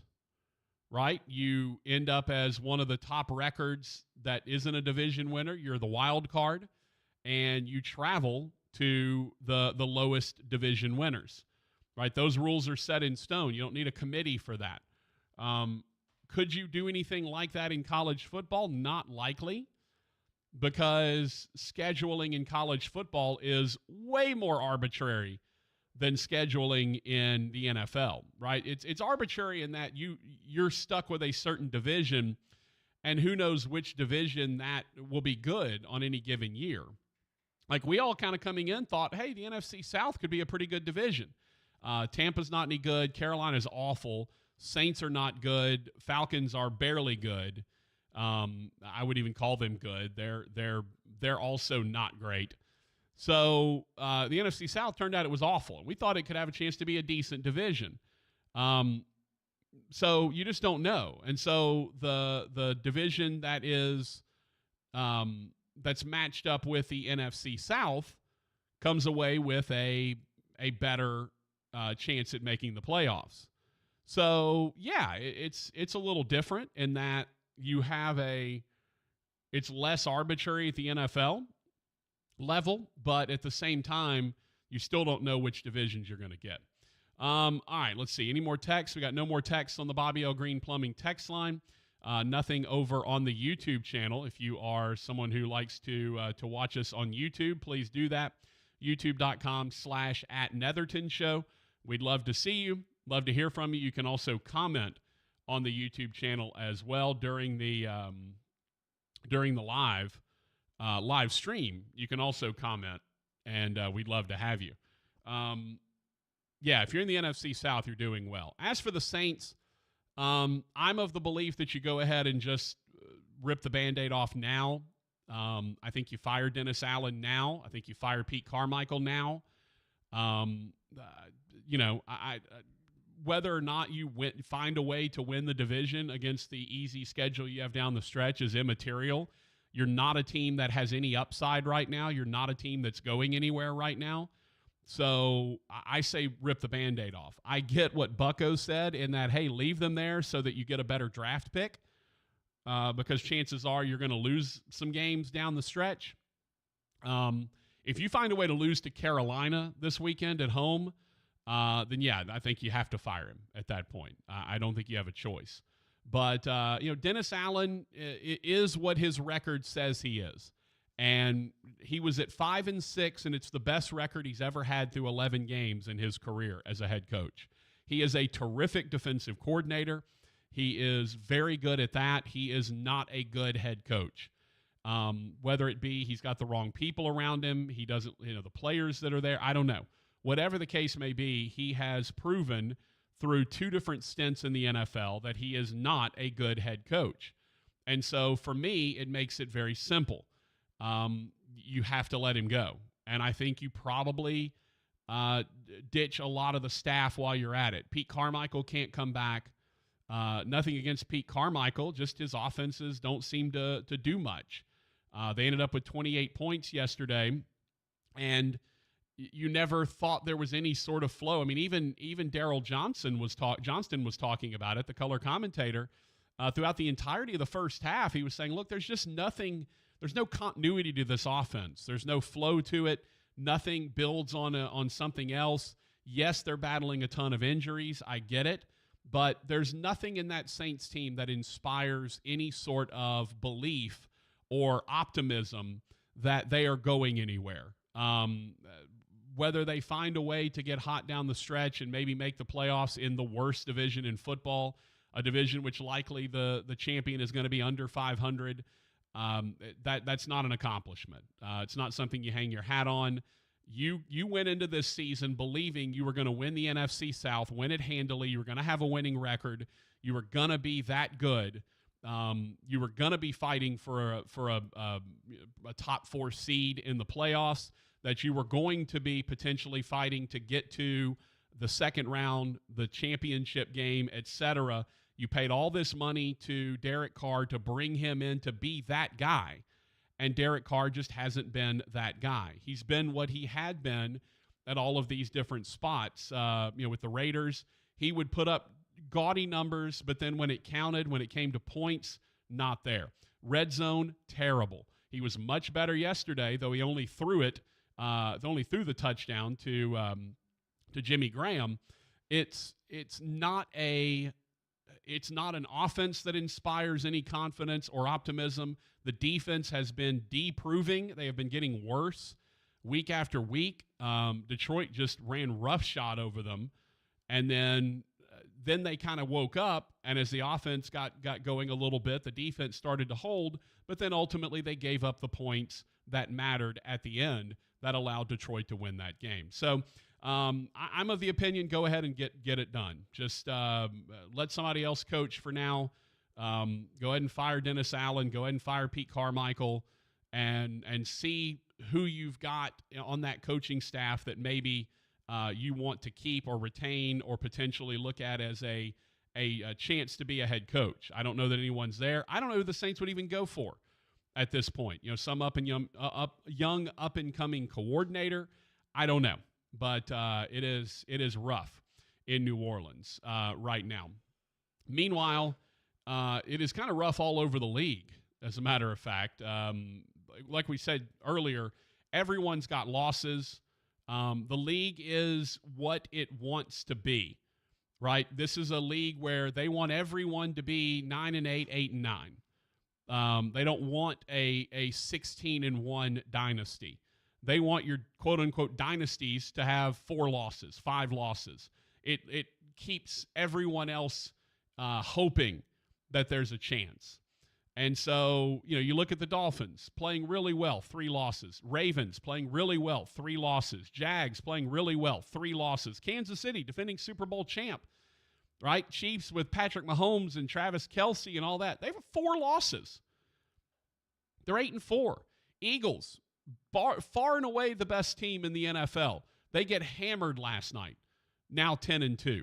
Lions 9-3, best team in the NFC North, 3 losses. Then you look at the Niners, arguably playing the best right now, also 3 losses. It's a bad thing when they're, to me, I like dynasties. I like when, we all hated the Patriots because they were better than everyone else. We all hated the 49ers because they were better. We all hated the Cowboys because they were better than everyone else. They were dynasties. I like that. Chiefs are not a very hateable team. Andy Reid is just a big fun-loving goof. Patrick Mahomes seems like a terrific guy. Travis Kelce even doesn't seem like a jackass.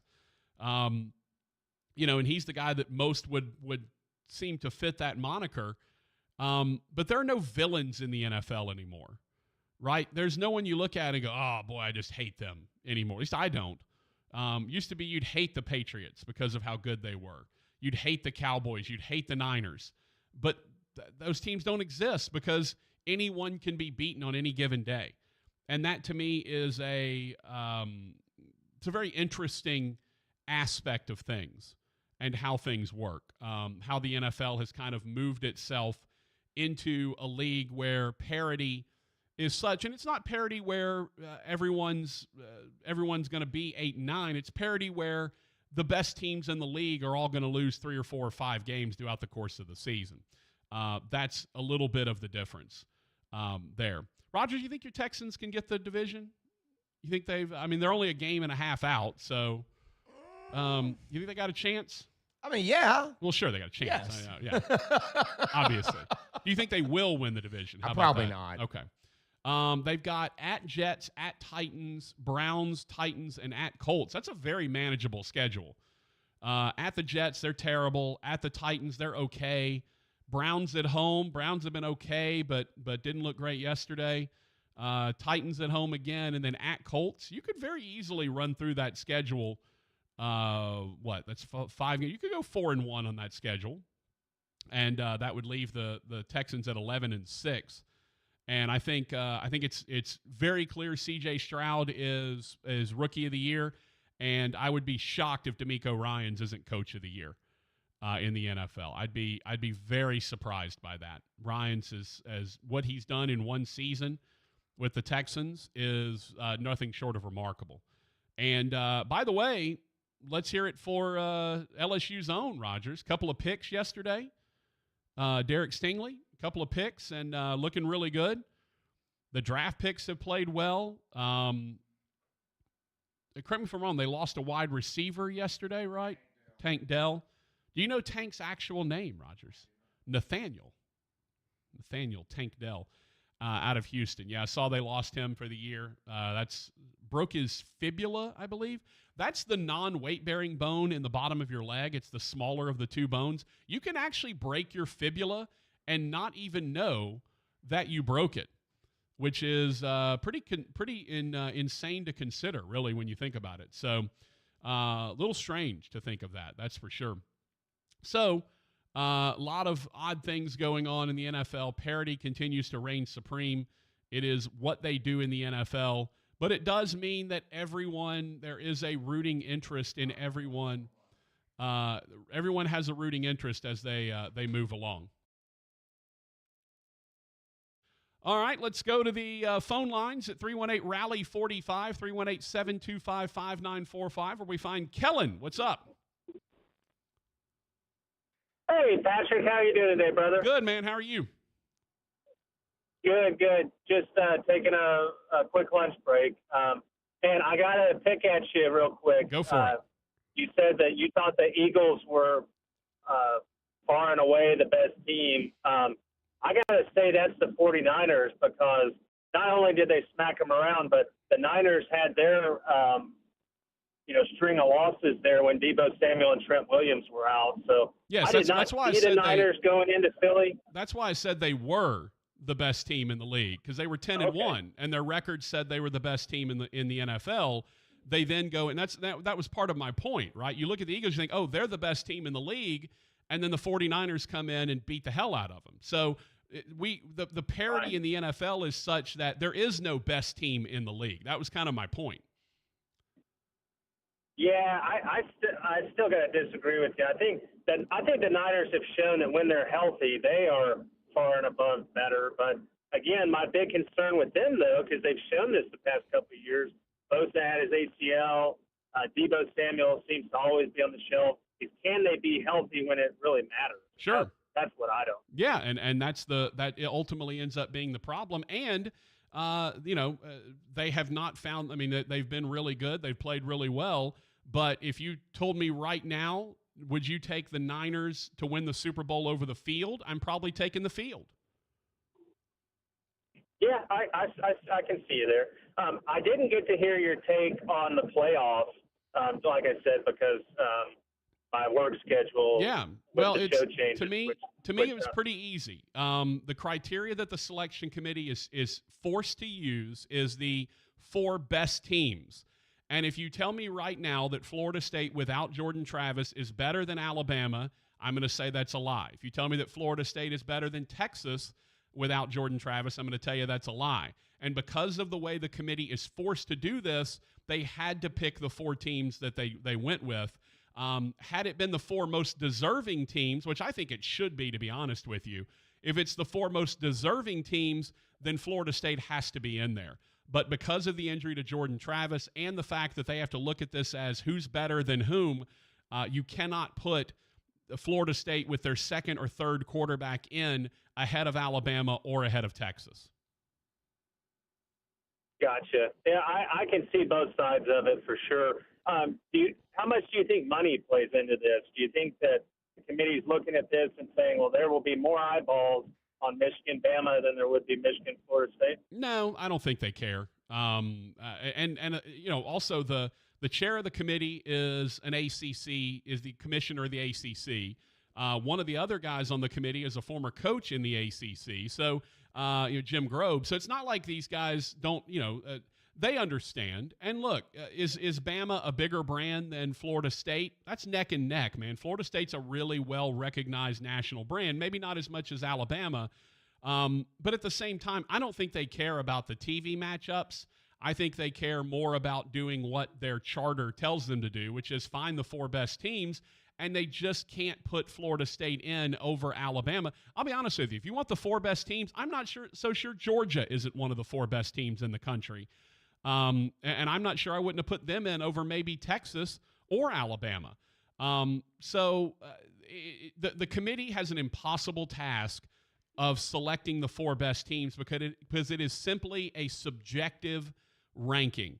If it is the most deserving teams, then I think you see Florida State in there, and I wish it was, because Florida State deserves to be there. Unfortunately, with Jordan Travis's injury, they are not one of the 4 best teams in the country. Right. No, I get that, man. Well, hey, Patrick, thanks for taking my call, buddy. I appreciate your time. All right, man. Thank you, Kellen. Appreciate you. Good call there, Rogers. Oh, nice. New caller? Maybe the 1 to 3 time slot, giving us some new blood. I like it. Oh, did he? Okay, good. Oh, JJ and Ben. Well, good stuff from Kellen. Like it. Yeah, and look, it's unfortunate, right? Florida State deserves to be in the playoffs, but that's not what the criteria is. The criteria is best, not most deserving. And best, without Jordan Travis, Bama's better than Florida State. Texas is better than Florida State. I'd argue Georgia is better than Florida State without Jordan Travis. I do like a lot of people, Rogers, that are saying maybe we should give Jordan Travis the Heisman because he clearly means that much and he's clearly one of the best players in the country if his absence is dropping his entire team out of the college football playoff. I get it. All right, it's Patrick Netherton Show, 1130 The Tiger, 103.3 FM, and on the YouTube channel, youtube.com/@Netherton Show. We'll be back.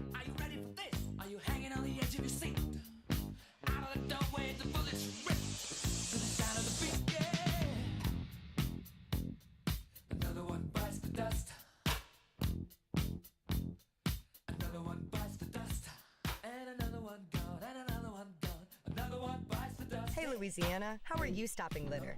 In Terrebonne Parish, we put our trash in a bag and never out the car window. In Bienville, we bag it, tie it, and put a lid on it. We keep litter out of our lakes in Lafayette. And in Calcasieu Parish, we keep our roads clean by clearing out our truck beds and securing our loads. We need every person in every parish to stop littering and keep Louisiana beautiful. For more litter prevention tips, visit letlouisianashine.org. Sponsored by Louisiana Lieutenant Governor's Office and Keep Louisiana Beautiful. Medicaid members, keep your address and phone number up to date to make sure you receive important information about your health insurance and you don't risk losing your coverage. If you get a letter from Louisiana Medicaid, follow the directions and respond to it as soon as possible. For questions or to update your info, call the number on your insurance card or visit healthy.la.gov. That's healthy.la.gov. Remember, keep your contact information up to date and respond to Medicaid letters so you don't lose your health care coverage. A healthy weight, more energy, and smooth, regular bowel movements. 3 things everyone strives for. It's me, Chuck Norris. There's one really important thing we don't talk about enough: our health. Achy joints, digestive issues, weight gain, and fatigue. We're told these are normal signs of aging. So working with a team of health experts, we came up with Morning Kick. Morning Kick is a revolutionary formula combining 10 different supplements in one. Probiotics that help you lose weight, prebiotics for digestion, superfoods for muscles and joints, and several of the most powerful anti-aging supplements on earth. It'll help you feel youthful, energized, focused, and help manage stress. Anybody can achieve great health regardless of their age. Go to roundhouseprovisions.com. Use code SUPPORT or text SUPPORT to 511-511 and claim 40% off today. Every purchase comes with our 90-day money-back guarantee. Text SUPPORT to 511-511. Morning Kick. These statements have not been evaluated by the FDA. This product is not intended to diagnose, treat, cure, or prevent any disease. Tax fees may apply. I'm Ava Cates, Secretary of the Louisiana Workforce Commission, and I'm so excited to welcome you to the Tech Ready Louisiana program. Tech Ready Louisiana is a tool for everyone. We are pleased to partner with Coursera, an online learning platform to provide Louisianians access to over 6,000 free courses to help you navigate a tech-ready world. You can access Coursera by visiting our website or visit one of our local offices. Are you tech ready? Let's get started. Sponsored by the Louisiana Workforce Commission. What's for dinner? Burgers? After last week, no thanks. Avoiding foods due to fear of diarrhea, gas, bloating, stomach pain, or loose, oily stools? It may not be just stomach issues. It could be EPI, or exocrine pancreatic insufficiency. EPI can cause uncomfortable symptoms because it's a condition where the pancreas doesn't release enough digestive enzymes to break down food. But EPI can be managed. Use the symptom checker on identifyepi.com and talk to your doctor about your symptoms. That's identifyepi.com. Sponsored by AbbVie. Feel your teeth. How grimy are they? It's time for a Crest Pro Health reality checkup. That grime is plaque bacteria that can cause cavities. While most toothpaste stop working in minutes, Crest Pro Health's antibacterial fluoride protects for up to 12 hours to stop cavities before they start. Smile. Crest has you covered. Hey, I came as fast as I could. What's wrong? Everything's okay. I just need you to know I'm glowing up. You just texted SOS Get Here Now. And I stand by that because I switched to Cricut and got the all-new Motorola Razr. I have entered my flip era, and I am glowing up. I'm gonna go back home. I support that. Switch to Cricut and get the all-new Motorola Razr for $199.99. Smile, you're on Cricut. Must open a new line on a $60 a month voice plan. First month service charge and tax to its sale. Fees, terms, and restrictions apply. See cricketwireless.com for details. If you're looking for the finest in seafood, the finest in steaks, and a beautiful ambiance, you're looking for Two John Steak and Seafood, 2151 Airline Drive in Bossier City. It is absolutely spectacular, from the New Orleans-style courtyard to the ambiance of the bar to the elegance of the dining room. The best steaks, the best seafood, one of the best wine lists in town, and don't forget Friday lunch, where you can have a beautiful ribeye burger, just the tastiest one in town. It's Two John Steak and Seafood, and make sure you tell Big John we said hello. Bobby L. Green Plumbing has been in business for over 6 decades, 60-plus years. That's remarkable, since technology is always shifting and times change. Not only has Bobby L. Green Plumbing survived, they adapted to the modern marketplace, and they've thrived. Green Plumbing can spot trouble faster and repair it quicker using the latest technology. That eliminates your discomfort and saves you money. Bobby L. Green, the Green Team, the plumbing team you like best. Tiger weather now. Dry into this evening with a clear sky and a light breeze out of the northwest. The overnight low should eventually drop down to 44. A sunny start to the week on Monday with a high near 61. On Tuesday, plenty of sun and a little bit warmer with a high near 65. The temperatures will cool a little bit by the afternoon hours. On Wednesday, it will be a sunny day as the high approaches 60 degrees. I'm Jeff Marr at the Weather Channel. The previous program was paid for by Tim Fletcher, LLC. Restore me, refuel me, rejuvenate me.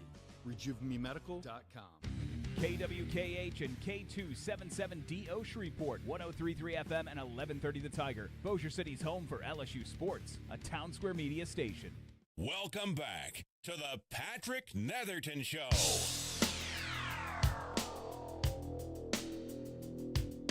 A Monday warrior, mean strike. Today's Tom Sawyer, mean pride. Rogers, funny enough, our boy Trey had just texted in about 4 minutes ago, and now you're playing him Rush.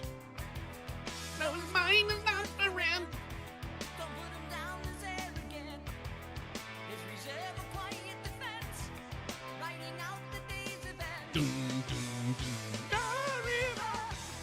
Patrick Netherton Show, 1130 The Tiger. Rogers and Patrick, that's us. Yeah, Trey just texted back, Rush! He goes, Rush, semicolon, asterisk, percentage, apostrophe, semicolon, comma, asterisk, percentage sign, dollar sign, colon, percentage sign, ampersand, semicolon. I'm assuming those are that's him being excited. He also sent a picture, Rogers, of the listing of Die Hard on some cable network or something. And it says Die Hard, 1988, 2 hours, 12 minutes, action, adventure, holiday. He said that ends the debate on whether Die Hard is a Christmas movie because it's listed on there as a holiday movie. Cocky said that bone break on the Saints sideline yesterday, not just a fibula break. I didn't see that. I don't think I may have been napping at the time. No, I didn't see it. I heard it was bad. I did not see it. Hyrel said, I'm glad Alabama's biggest fan, Gary Danielson, is gone. This is hilarious to me. Every fan base in the SEC thinks Gary Danielson hates them or loves someone else. Alabama fans don't like Gary Danielson, and yet everyone else thinks that Gary Danielson loves Alabama. I'm going to go through this again. Gary Danielson went to Purdue. All right? It's not like he is some Southerner, been living in Montgomery or Tuscaloosa. He's not from the South. He does not care. The reason why you believe he is slanted towards Alabama is that because for the last decade, Alabama has been the best team in the SEC. You know what? You know how much praise he gave LSU in 2019? A ton. Because they were the best team in college football. Gary Danielson does neither hate your team nor love your team. He doesn't hate you and love the other team. Every game he does, both fan bases thinks he hates them, which means he's doing a good job. All right? Whether you can argue whether or not he's a good color commentator, I still think he's pretty good. But what is inarguable is that he has some sort of bias when it comes to the teams. He talks good about Alabama because that's what they've been doing. Any commentator in his place are going to say the same things about Alabama because they've been that good. When Georgia's been good, he's been very complimentary of Georgia over the last 2 years because they've been the best team in football.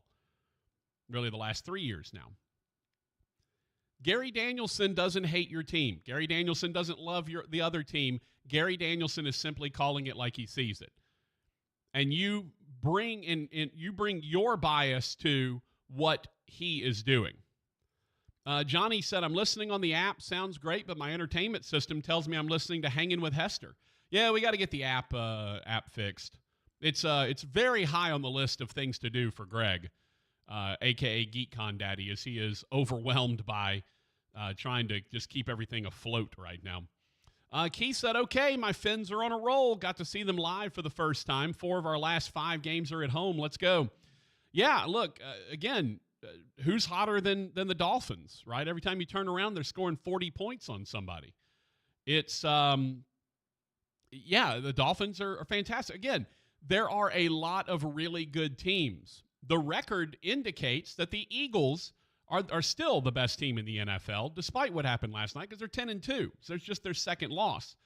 But I'm here to tell you, there are no dynastic, amazing teams in the NFL. Everybody is good enough to beat everybody else. If the Panthers beat the Saints this weekend, even though the Saints are 4 or 5 games ahead of them, it would not surprise me. Even in New Orleans. Had the Panthers won yesterday, it would not have surprised me. If the Panthers beat the Eagles, it'd be surprising, but I would, oh my God, it's not like it's Prairie View A&M beating LSU at LSU or anything, all right? The delineation between the top teams and the rest in the NFL is not that big. 318 said, I hate that I missed the new time slot. I understand why, but I do miss the show. Well, 318, I do hate that for you as well. I wish you were here. Wish you could listen or watch in some manner. It's, fortunately had to do it. Needed to be done. I've rather enjoyed the new time slot. I'll be honest with you. I like getting home when it's light outside and when it's 3:15, 3:30. That makes me a lot happier. Double J said Gary Danielson hates Bluebell ice cream. I mean, maybe he does. I don't know. Maybe Gary Danielson hates puppies and cute little kids, and maybe he's just all full of what was the old girls are sugar and spice and everything nice, and boys are something in snails and what was that, Rogers? Do you remember all that? I can't remember. Some little rhyme or something. Maybe Gary Danielson hates fun and hates all things good in the world. And maybe he goes to Baton Rouge and he doesn't want to try gumbo at all. I don't know. What I'm going to tell you is Gary Danielson is not biased against your team or for another team. He simply is there to do the game. He's not some Southerner. He didn't grow up in any of these fan bases. I mean, really, if you want to ascribe bias, why not Reese Davis, who's an Alabama graduate? Right? Why don't y'all tell me that Reese Davis is for Alabama? You know why? Because he doesn't let you know.